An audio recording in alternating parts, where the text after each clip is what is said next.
but then I'd take it a step further and fill that white paper with pattern as well, because then I felt like the pattern was sort of indicative of a lot more going on, or the life that is there, even though I'm only rendering the shadow, it's still a living thing that's making that shape. Hello, and welcome back to this week's episode of the TF Cast. I'm your host, Willis Stout. Hey, Grum here. This is the first sponsored episode of TF Cast, brought to you by Beers, Brats, and Bourbon, and it is May 3rd here in the solarium. And I am your host, Jacob Basis. Today, we are so pleased to bring back for the second time Shelley Caldwell to talk about her upcoming show at the 410 Project, opening on the 12th of May, Inversion. Hi. Shelley, if you could just introduce yourself to the audience once again and tell us what's been going on with you. Yeah, my name is Shelley Caldwell, and I'm a visual artist in the Mankato area. I make mixed media works on paper and site-specific installations. So always different things, but they're always centered around drawing for the most part, at least in my mind. And quite often, as most people know at this point, plants. So yeah, it'll be a nice hybrid of those elements coming into the 410 project next week. Shout out to our plants who have recently left the day we have the plant lady on. Well, luckily, one of those plants was in a photo that Jacob had actually submitted for the drawing end of the project. So there'll be a little snippet of that included in the exhibit. Aw. This is that project that you were talking about. Yeah, so there's kind of two ends to this exhibit. There's both a new installation piece as well as a series of mixed media drawings that are essentially just micron pen and cut paper layers. So pretty straightforward black, white, grayscale work. But for that project, I had received a State Arts Board grant in 2021-22. Because that grant cycle was specifically aimed at how to keep communities connected during the pandemic. So my proposal was sourcing images from other people to work from, because I was given that lovely idea by somebody submitting a photo to me at random one day saying, hey, this reminds me of your work. I saw this plant shadow in my apartment, and it reminded me of you, and I thought that was really cool. So decided to write that grant around that idea. So I had people, through Facebook or Instagram or Messenger or what have you, just sending me images of plant shadows, basically, in their domestic spaces. Most of them were people's homes, but I know some were workplaces or just other interior spaces that I would then extract the pieces that I liked from each image and go forward from there. About how many of these did you gather? I gathered probably 40 or 50 photos altogether, and there are quite a few more that I would like to do in the future. So it's sort of an ongoing project. But I ended up finishing 13 of the works for this exhibit. Oh, cool. Yep. Last we spoke was episode 60 for your upcoming show at the Carnegie Gallery, which is a pretty different space. And I guess I would mention briefly that I checked it out, and it was really, really cool, really, really interesting use of the big ceilings. And you did a really kind of neat installation there. But what are you thinking about and working towards? What's going through your head when you're planning for the 410 project here? So first and foremost, I guess I wanted to premiere these drawings in Mankato because it was about maintaining community connections. And even though my call was open to anybody from everywhere, and definitely, most people that submitted were from Mankato or from the area or people that I was pretty close to at other aspects of my life. So I thought it just felt like home or the right place to show these works in general. So I had been thinking about showing them at the 410 anyway.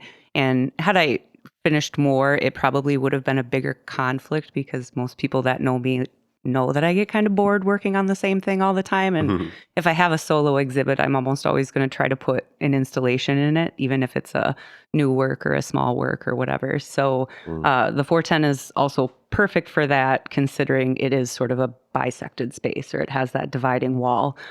So it really lets me showcase both ends of my studio practice, or both primary ends of my studio practice.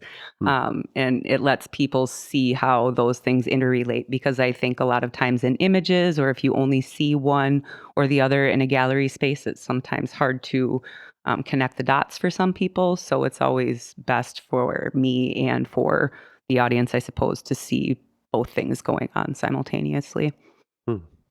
You mentioned sort of like a shifting processes because of getting bored or something like that. What does that look like as a practice?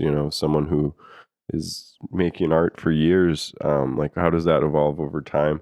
Do you have like good frameworks for switching it up when you feel like it's getting a little dry? What's that like? For the most part, I'm lucky in that my studio space has several different areas to it.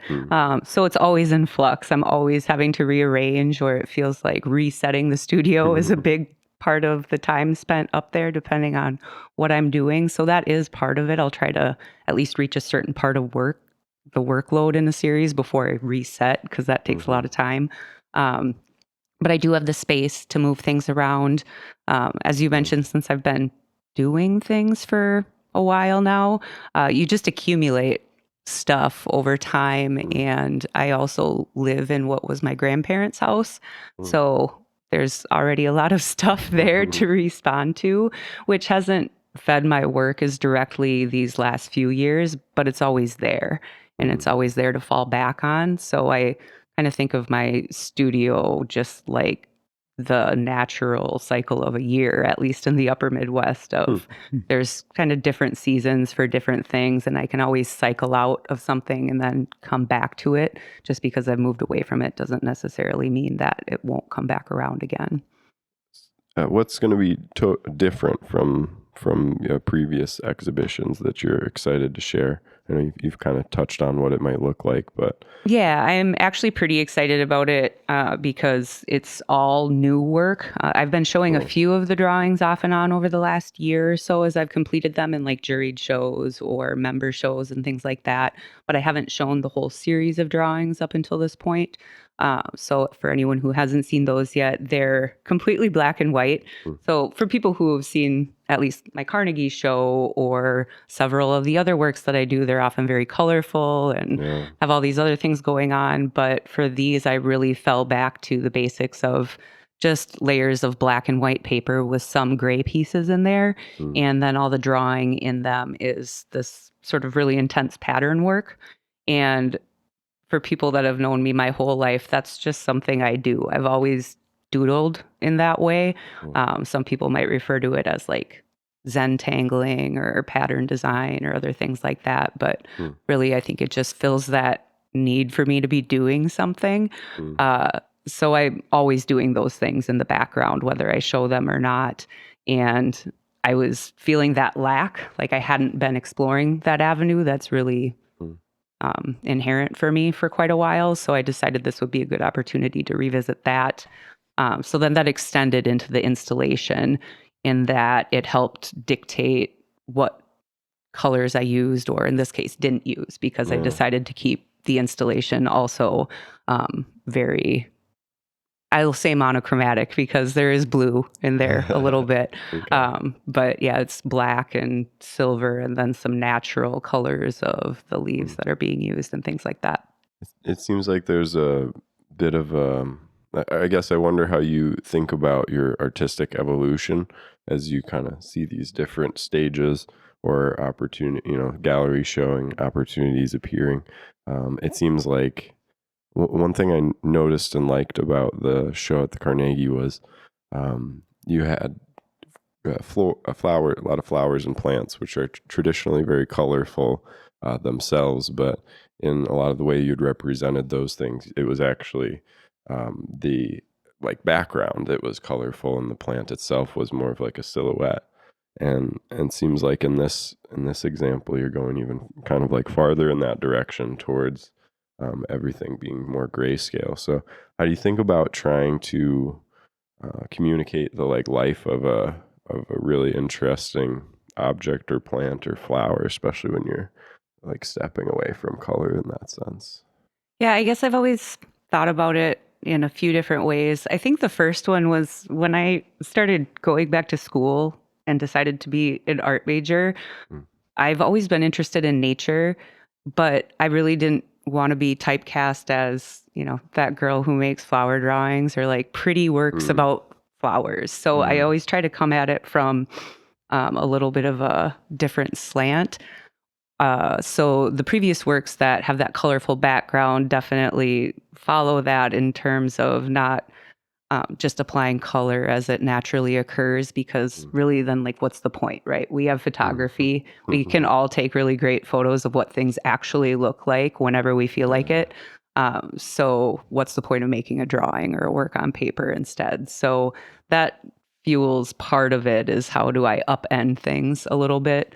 But then the other part is, well, what color is big and we're all really attracted to color, but what other things are compelling, or what other things can convey like an essence or a life force or things like that. So the color in the previous works was really indicating maybe more natural forces a little bit, or used in a more abstract way. And here with these new works, I'm using pattern to sort of do the same thing.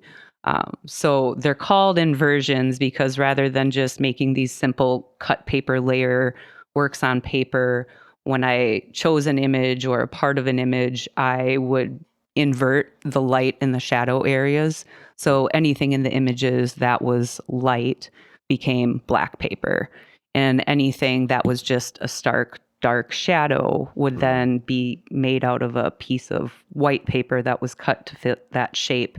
But then I'd take it a step further and fill that white paper with pattern as well, because then I felt like the pattern was sort of indicative of a lot more going on, or the life that is there, even though I'm only rendering the shadow, it's still a living thing that's making that shape. Yeah, that's really interesting.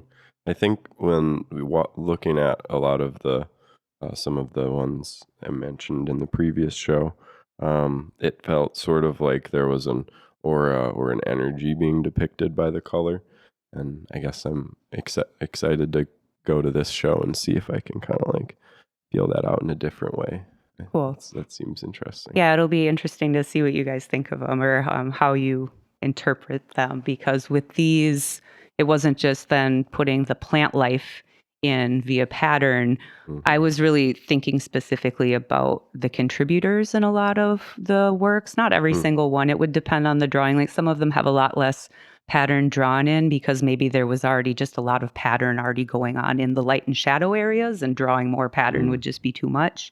But in a lot of them, if I chose just a big, stark form, I would then fill it with a pattern, and I would choose that pattern based on not just what felt right formally in the drawing, but as I mentioned, most of these people are from Mankato, and I do know a lot of my contributors to various extents. So I would try to think about a pattern that reminded me of them in some way, Cool. or some aspect of their personality, perhaps. Yeah.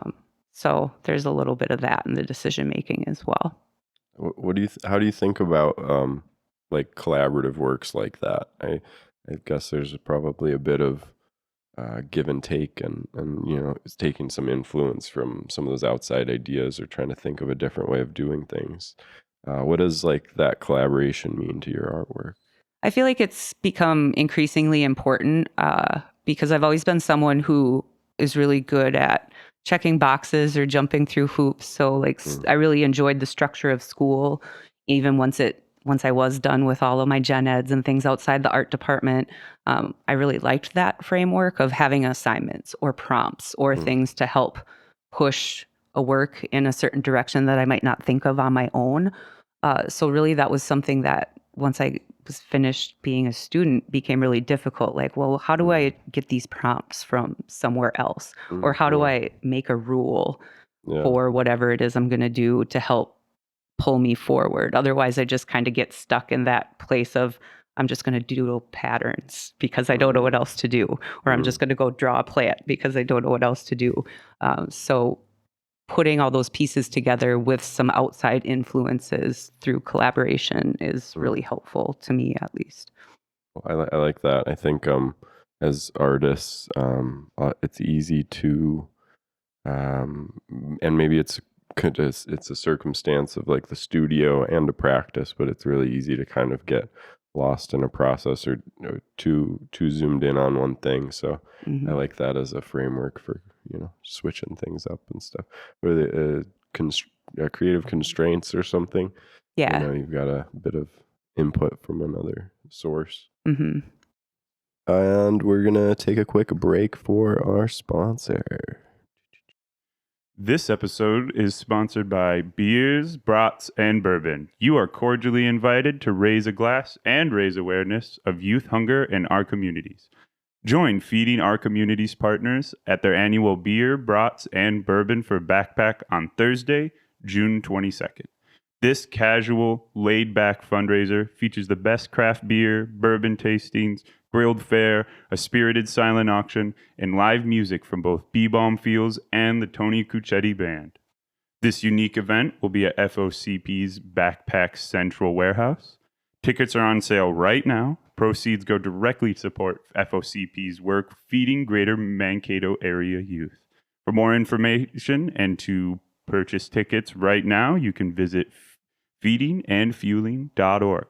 Listeners of the TF Cast get a special offer for $15 off the full ticket price if you use the code 15OFF at checkout. That's the number 1, the number 5, and capital OFF. See you there. Hey, welcome back. We're here with Shelley Caldwell, and we are talking about your upcoming show up at the 410. But did you have any other installations or shows going on right now as well? Yeah, I currently also have a show going on at the Austin Artwork Center in Austin, Minnesota. That one opened on March 31st and is up through June 3rd. So that was another nice opportunity to bring my work that at least folks in Mankato might be familiar with to another community. I don't even know where Austin is. Like, what is Austin, and what's a little bit about like what their arts community is like? Well, most people know Austin as like the home of Spam. So they're an I-90 corridor city. So for me, they're like that halfway point to Rochester from where I live and where I grew up. So Austin's about an hour east of where I live, or just over an hour from here, depending on which roads you take. So it's another nice southern Minnesota community. And they have a really cool old building in downtown Austin that they've converted into a really huge, amazing shop featuring a ton of handmade work from artists from all over the place. And then they have a second floor gallery that's like old apartments that have been converted into several spaces. There's sort of 2 gallery spaces, this reading room, basically. There's a bunch of really comfy chairs and bookshelves and some offices and things up there. So it's a old historic building. And how did you find yourself involved with these folks? Just reached out? Yeah, they're, another satellite community, so to speak. So always looking for different places to show my work. My friend Beth, that was like my first friend in undergrad, is from Austin originally as well. So quite a few years back, she had encouraged me to do the Austin Artworks Festival one summer, which I have done a couple of times since. And that got me more familiar with those folks in that space. So it was a good opportunity to show the work that I still have in a different place. Yeah, that's interesting how the work kind of lives its own like life's like what do you do? This kind of leads into my next question too, which was going to be about like you've kind of talked about college being in your near like rear view mirror, but also that you've been doing art your whole life. Like, what has that journey been like? And how did like that level of education like affect your output and outlook on the arts community and your own work? Okay. Yeah, I'll try to keep it fairly short. As you touched on, I've really always been making.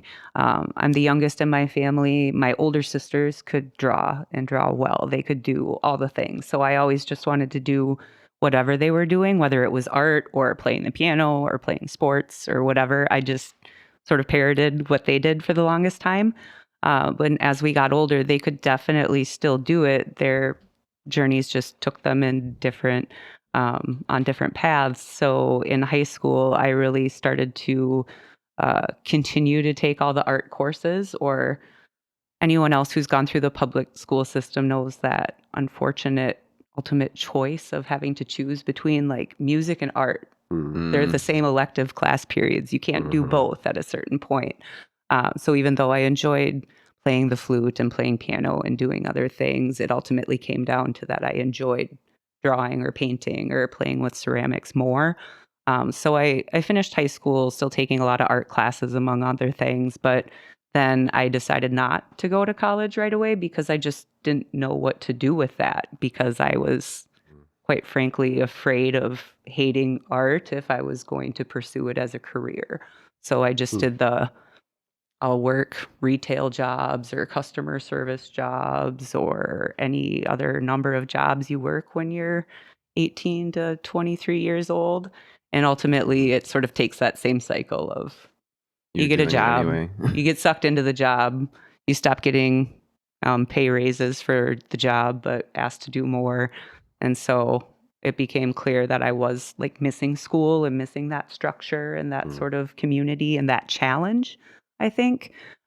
So I decided to start going back to school just to get my gen eds done. So my partner is from Hutchinson, so I did all my gen eds and beginning art classes at Ridgewater and Hutchinson before I ultimately moved back to Mankato, which is much closer to home, to both finish undergrad and stay on for the MA program here. So it was kind of a little bit of a we'll call it the scenic route back to and through school. But I think it really made me appreciate it a lot more than I might have if I went when I was 18 or even 20. So that was a big part of it. And even though there was that age difference, it wasn't huge between a lot of my peers once I went back, that I felt like I still had enough in common. And I also appreciated what we didn't have in common, because then that would help challenge my mindset or give me ideas that I wasn't exposed to. Well, one thing I would always say, a lot of people say don't take a gap, and I always kind of disagree because I'm like, well, you don't know what the workforce is like then. Hmm. Like, so someone who experienced like that and then went back with the intention of like knowing what it's like to be an artist, or like Hmm. having an idea of like what that oftentimes struggle can be like. How did you orient yourself into the arts coming right out of it? Like, were you able to hit the ground running a little bit more? I don't know.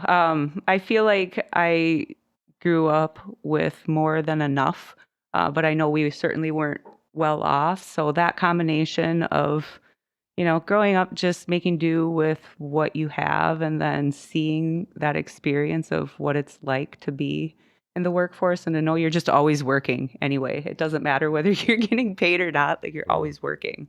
You're always having to do things and jump through all these hoops. So it ultimately felt like, well, I might as well pick my own hoops then, right? If it's going to Sure. be a challenge, it might as well be a challenge I enjoy and not something that I'm not into, or even worse, like working for a company that you ultimately find out you don't align with or you don't believe in the same things and you don't maybe want to perpetuate certain cycles. So if it's going to be hard, you might as well choose Yeah, what make that it looks hard like. for yourself. Yeah.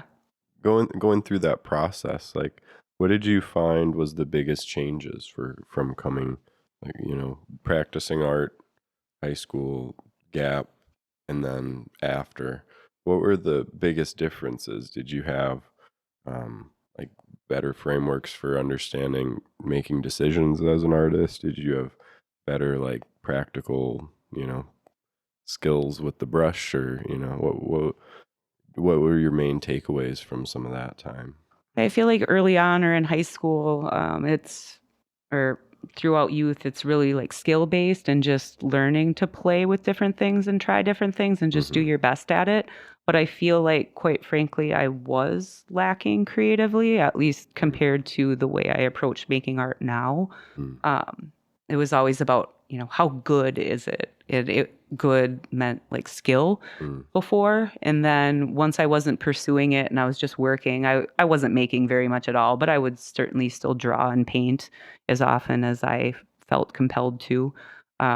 and then going back to school, it was a weird shift of taking all those intro level courses and still trying all the things and building skills, but then being challenged creatively, because the biggest critique I would always get in undergrad, especially, was like, great, you have the skill. We know you could do the thing, but like, so what?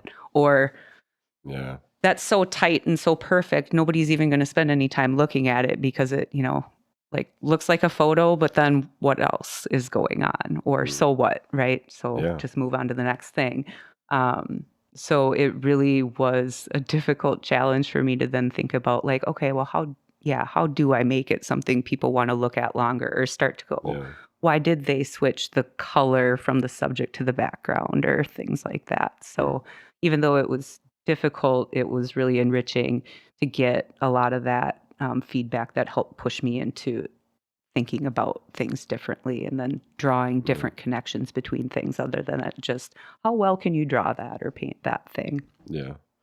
Like, especially when you're trying to come up with new creative ideas, or just in the flow of art, and moving into a new space. Like, what do you are there any mantras or things the professor said, or even things you read or uncovered in those times that you kind of stuck with you in a really strong way? Like, anything that you could write on the wall of your studio that would really just help? Or I mean, really, I think it's that so what thing. Yeah, You that's have an cool. idea and it sounds great in the moment, regardless of what the idea is or what it's about. But Yeah. the longer you sit with something, it's like any idea, it's like, well, am I going to do the thing, or am I tossing that out? And then if you feel like you want to do it, it's like, well, why? Or like, so why should I care? And then extend that to, well, why should other people care?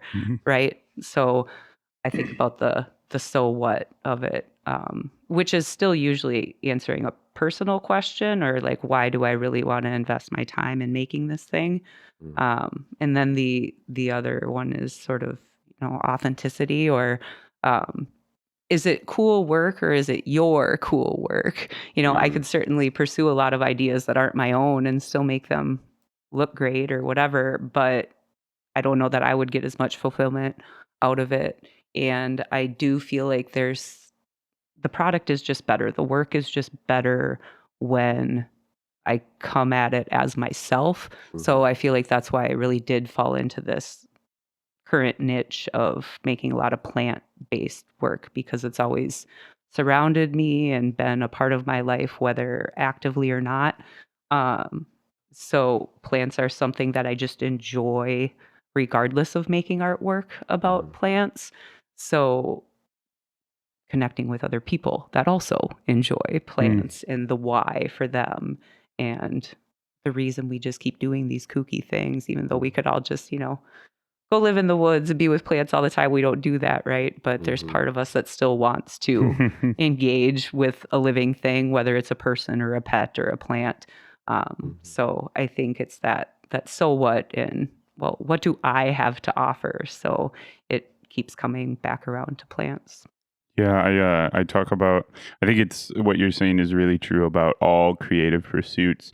I always say no one can name the fastest guitar player in the world. Like they're the best at it. They're the fastest. They can certainly play more notes per second than any other person. But like, you're gonna know Santana's name instead, just because they actually put themselves into whatever they were creating. Just like with realism, I would say shredding is kind of like the realism of guitars, because it's like, cool, you can play crazy fast perfectly, but like, I felt nothing watching you do it. I think that's a great analogy. I mean, visual art and music has always seemed to go hand in hand, or I've always had a lot of musician friends, whether they were friends because they were musicians or not. And I have a friend from high school who's a very gifted guitar player and has certainly grown creatively as he has aged, but he would get that same feedback a lot when we were younger. Like, great, that's technically wonderful. You could do all the things, but like, I'm bored with that. So I think we traveled a similar path and kind of eating that criticism to help us grow. Yep.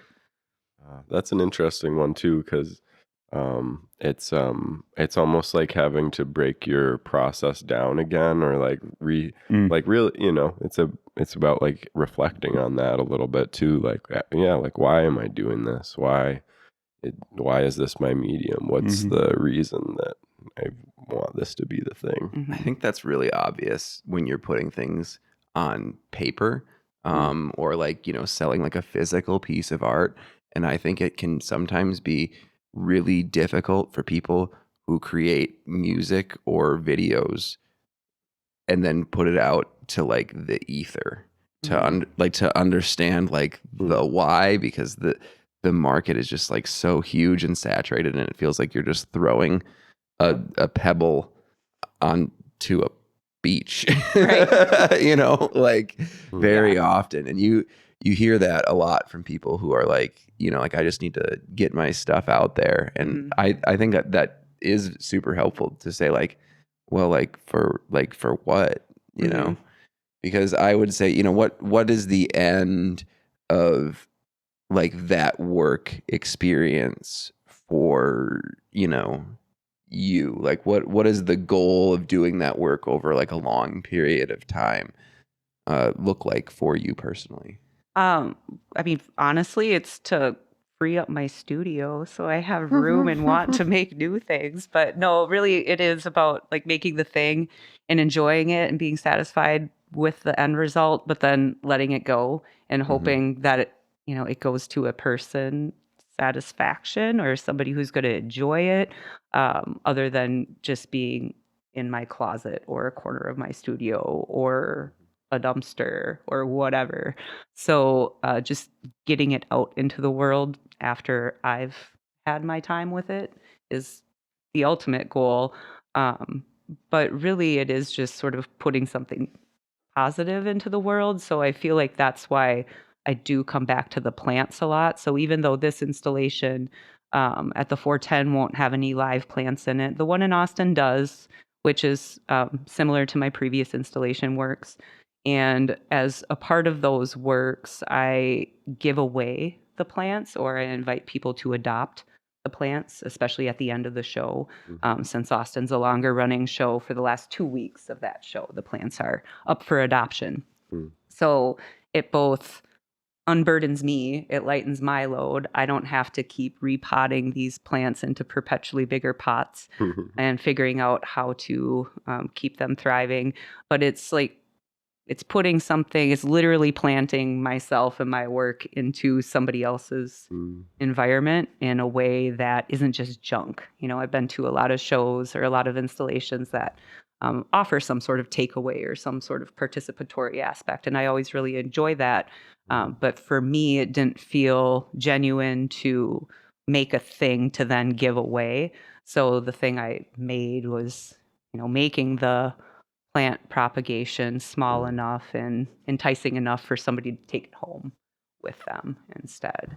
So continuing to put positive substance out into the world instead of just more stuff is part of it too. I kind of, even when you're talking about how some part of it for you is, freeing up space in the studio, I was thinking about that. And quickly it shifted to like, oh, it's like it's like a healthy ecosystem. Like it requires turning over, it requires like new input, it requires getting stuff out. Otherwise, like it all stops working. So it's kind of neat that you're both like doing that on a really practical, like artistic level, but then also on a more like with plants, it's a very like it's like the same thing, that's what plants require, and that they need to be turned and moved and shifted, otherwise they'll just wither and die. Well, and I think that's what we require too, right? Like you all have rearranged the space, or we get bored and want to rearrange our room or our apartment or our house or whatever, or we want to switch out the art on the walls. Is a conversation my partner and I have a lot, and ultimately nothing happens because we can't agree, or there's like a spot on the wall and we remember that's why something's there. But there's that need to sort of refreshen or to go through that process of purging, deciding what you don't need or what you can put to better use. is maybe the thing I think about the most. How can that maybe be put to better use than it doing nothing than occupying space for me or for other people? So I try to, I guess, create that experience in different ways for other people. For me in my studio, it's all about like chaos, but also Mazen plots at the same time. Like it looks like you go in there and everything's just all over the place, but I know exactly where everything is, and that's how I work the best. Like when it's not too clean, so that I'm not like afraid to get anything dirty, but everything is where I want it to be. So I end up doing exactly that quite a bit, and then it gets out of hand, and then I have to restart again. Yeah, I'm definitely between those things. I like having all the stuff visible, but people who know me aren't surprised here that like I need what I refer to as like a visual calm. Like everything does have its place. So it has to be there before I feel like I can really focus and function. So clean, not necessarily, but tidy, very, very much so, where things have to be not distracting me. It has like there needs to be a certain like way about it, and I don't think that anyone else would pick it. Yeah, that's a great way to put it. That's exactly what it is. Yep. But yeah, I would like to see the embarrassing pie chart of me rearranging my space versus things that I've shown people that were created there. Yeah. That's a hard relationship. Yep. But I mean, part of that ecosystem is like our emotional and monetary survival too. So I wouldn't want to cut that out too far. Like I feel like a lot of when people look at the arts, there's so much aspirational stuff. They see like rock stars living or like top level content creators in their mansions, and like I don't think that those are the things that make. If those people are happy, if those people are happy, which I kind of doubt. Yeah, it's like if you went outside the stream room at like some Twitch streamer's house, do you think it looks as cool as that room they've spent all this time setting up, or does it look exactly like my kitchen? Yeah, or I mean, I hear a lot about that from people who ended up like kind of like making it in those circles, and when they talk about looking back, they're like, oh, like some of the best times are my memories of like when I was doing what I wanted to all of the time, like before, like I was making sponsorship videos or opening up Twitter every day looking for trends. And like that's one of the reasons that I'm like really thankful that like Triple Falls is so like focused on southern Minnesota. Like we can acknowledge like what's going on the internet, but like our ecosystem is like the arts ecosystem here. Yep. So like it feels like you're tied into that. So like a lot of that aspirational stuff probably goes out the window, but like hopefully it's just good times forever. It's kind of like a useful creative constraint in the same way that we were talking about that earlier. Yeah. Like provides a little bit of scope for your ideas, your vision, your like decision making that can help you move in a helpful direction. I also think like personally not having a lot of money, that's a really useful It's creative constraint. It's like like it really just rockets me towards success constantly.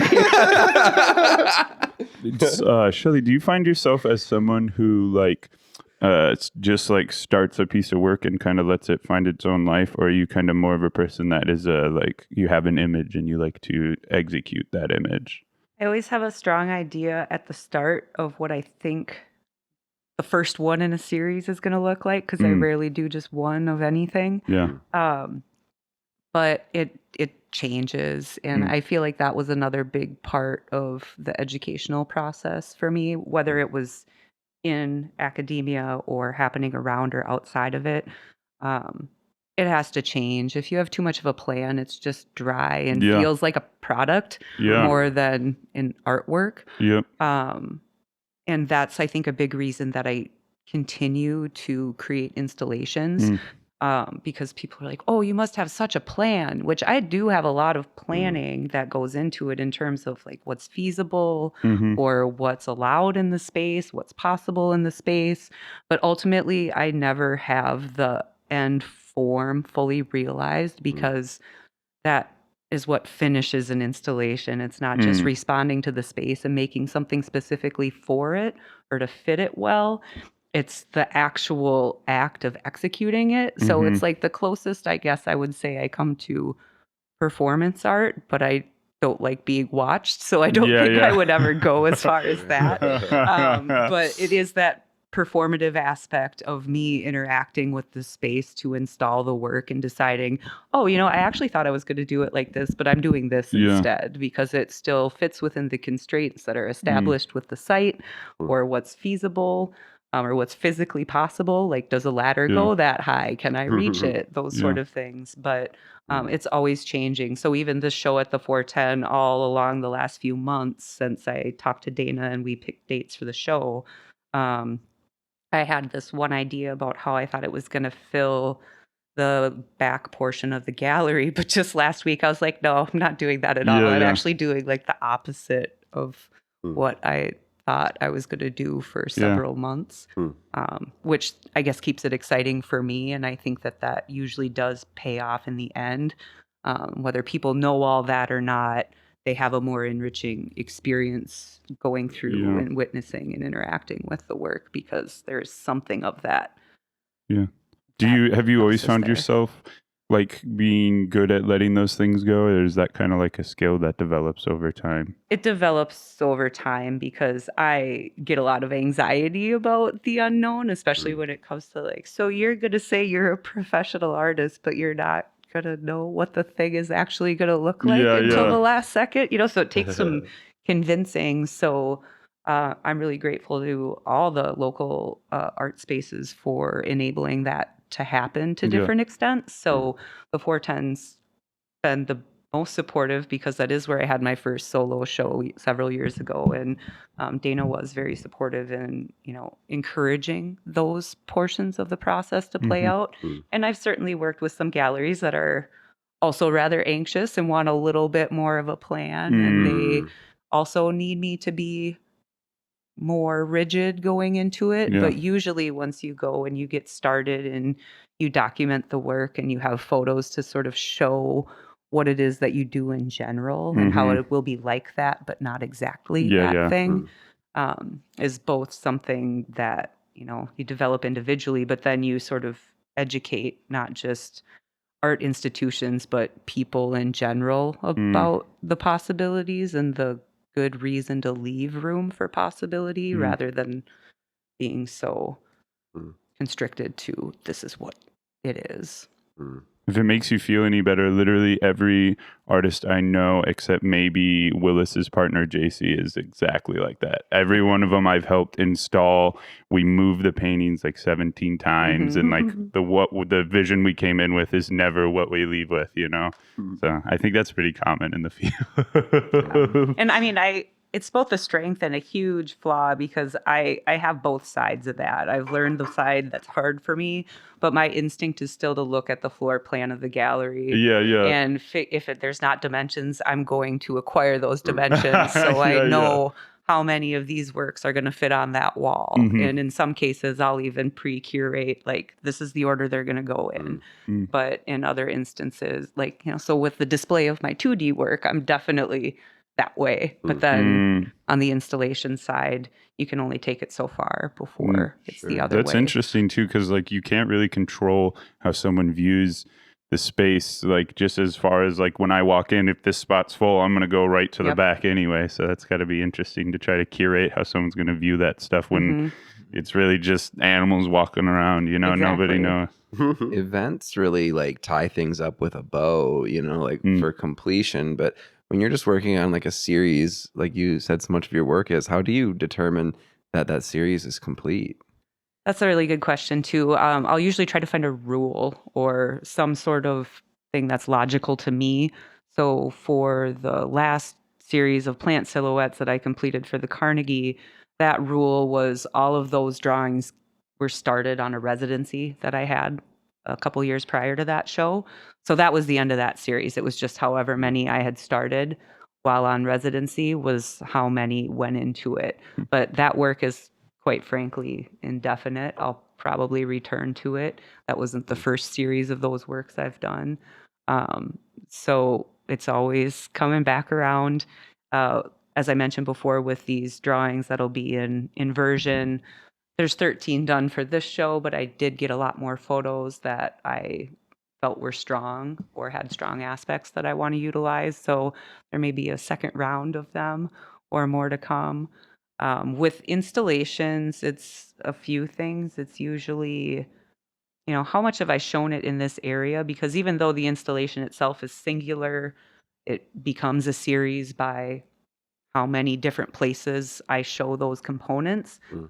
But my personal challenge is for my own satisfaction to always have a new component or a new combination of components. So I have like sets of things I use, and then I'll throw old ones out and bring new ones in, which has been the case for the last several years. And even Austin is that way. All the components in Austin have been used before, but never in that sort of space, never in that exact combination. Hmm. And now the 410 show will be a sort of new leaf, you might say, because it's entirely new. There are no old components coming forward other than maybe a few structural things, just on the budget side. What can I repaint and reuse to make it a new thing, along with all the new primary components, and that works. So I never really know when they're done because I just keep reusing them or repurposing or kind of breaking them down and cutting them up and reusing things as well. I try to not waste as much as possible. So I end up not necessarily showing the same work, but I'll cut up things and then make a collage or just totally restructure things quite often. So this new installation work at the 410 will be a new show and all new work, but it'll just be the first in a series of different iterations of this installation work.